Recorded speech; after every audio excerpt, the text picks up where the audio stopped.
राधे राधे दोस्तों, आज हम आपको बताएंगे गणगौर का उद्यापन कैसे करें।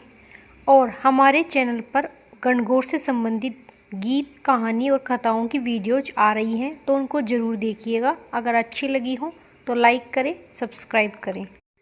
गणगौर का उद्यापन सभी विवाहित महिलाओं को करना जरूरी माना जाता है। और सबसे पहले हम जान लेते हैं गणगौर का उद्यापन कौन से साल में करना चाहिए। यह उद्यापन आप शादी के बाद तीसरे, पाँचवें, सातवें, 9वें और 16वें आदि सालों में कर सकते हैं, या अगर आप चाहें इसके बाद आप कभी भी कर सकते हैं। अब इसके बाद हम जानते हैं गणगौर उद्यापन के लिए सबसे ज़रूरी चीज़ उद्यापन सामग्री।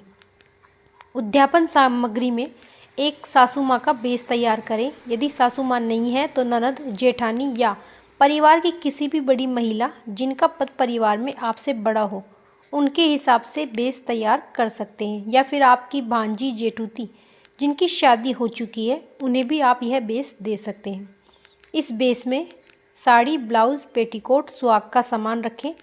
इसके अलावा कोई भी 1 या 2 गहना जैसे पायल, बिछिया, नाक का कांटा, अंगूठी अपनी श्रद्धा के हिसाब से रख सकते हैं। साथ ही रुपए भी रखें। इसके अलावा गणगौर का उद्यापन करने के लिए 16 सुहाग पिटारी या 16 मेकअप का सामान रखा जाता है।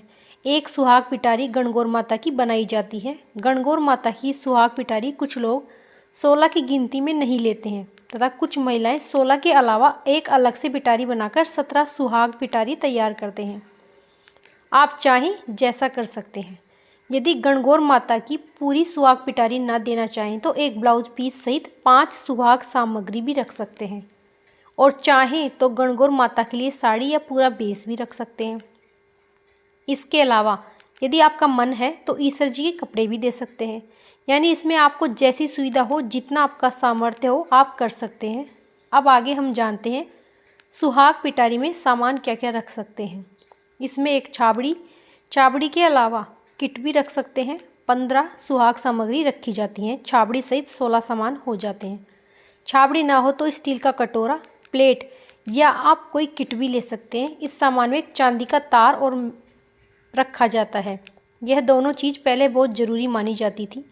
चांदी का तार तो अभी भी ज़रूरी माना जाता है, जो कि दूब या दुर्वा के रूप में रखा जाता है और आसानी से मिल भी जाता है।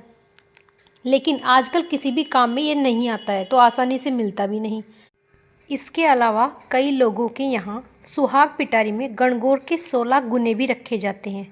यदि आपके यहाँ रखे जाते हैं तो वह इस सामान की गिनती में आ ही जाएंगे। इस तरह से 15 सामान इनमें से कोई भी ले लें। अब हम जान लेते हैं छाबड़ी में रखे जाने वाली सुहाग सामग्री में आप क्या क्या रख सकते हैं।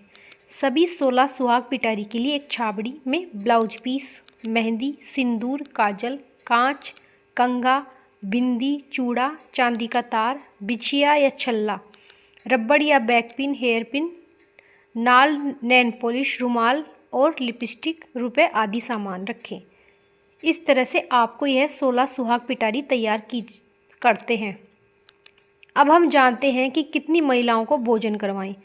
गणगौर उद्यापन के लिए 16 महिलाओं को गणगौर से पहले ही निमंत्रण दे दें।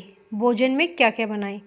इसमें आप हलवा, पूरी, सब्जी, मीठा आदि बना सकते हैं। यदि भोजन करवाने का सामर्थ्य नहीं है तो 16 जगह थोड़ा हलवा, पूरी या मीठा रखकर उसमें सुहाग की सामग्री रख सकते हैं। यदि 16 सुहाग सामग्री रखने का भी सामर्थ्य न हो तो चाहे तो 5 सुहाग सामग्री ही रखें, जैसे ब्लाउज पीस, चांदी का तार, बिंदी, सिंदूर, काजल आदि रखकर उद्यापन के बाद महिलाओं के घर ही भिजवा दें।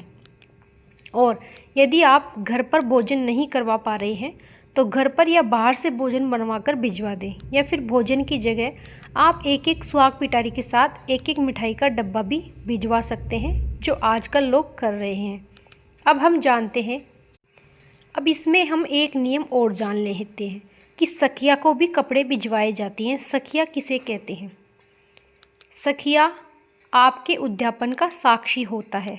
जैसे देवर या घर का कोई भी छोटा लड़का, जैसे भांजा, भतीजा जो आपसे उम्र में छोटा हो, सखिया बना सकते हैं। सगे भाई के अलावा इनमें किसी को भी सखिया बना सकते हैं। पूजा के बाद सखिया को खाना खिलाएं, फिर उसे कपड़े, नारियल देकर उसके कान में कहें, मेरे गणगौर के उद्यापन की हामी भरना। मैंने गणगौर का उद्यापन किया है मान लेना। फिर उसके बाद सभी महिलाओं को खाना खिलाकर सुहाग पिटारी दें। ईसर गणगौर के नाम से एक भोजन की थाली, सुहाग पिटारी। ईसर गणगौर के कपड़े जो भी आपने निकाले हों उनमें से चाहें तो भोजन तो स्वयं के प्रसाद के रूप में आप स्वयं भी खा सकते हैं, बाकी सामान तो दे दें। नहीं तो सभी सामान आप ब्राह्मण को भी दे सकते हैं, मंदिर में भी दे सकते हैं, या फिर कुमारी या मालन को भी दे सकते हैं। जैसा भी संभव हो पाए वैसा करें। अब हम जान लेते हैं उद्यापन पूजा विधि। इसके लिए आपने गणगौर घर पर स्थापित की है तो ठीक है, नहीं तो जहां गणगौर डाली है वहां से गणगौर माता को घर पर ले आएं। फिर परिवार की महिलाओं के साथ गणगौर की पूजा करें, कहानी सुने। फिर सारी उद्यापन सामग्री 16 भोजन की थाली में 4-4 पूरी और हलवा रखकर गणगौर माता के सामने रखें। फिर सभी सामान पर रोली के छींटे देकर चुनरी का पल्लू पकड़कर 7 बार हाथ घुमाएं। इसके बाद ईसर गणगौर की सामग्री उन्हें अर्पित कर दें और हाथ जोड़कर ईसर गणगौर से प्रार्थना करें कि आपकी कृपा से आज मैंने गणगौर का उद्यापन कर लिया है। मेरा सुहाग परिवार घर में सुख समृद्धि और कृपा बनाए रखना। फिर सासू माँ का बेस सासू माँ को देकर पैर छुएं और यदि सखिया का नियम लिया है तो जैसे हमने बताया वैसे उसे पूरा करें। फिर सभी गोनियों यानी महिलाओं व भोजन की थाली जो गणगौर माता के सामने आपने रखी थी उनमें भोजन कराएं।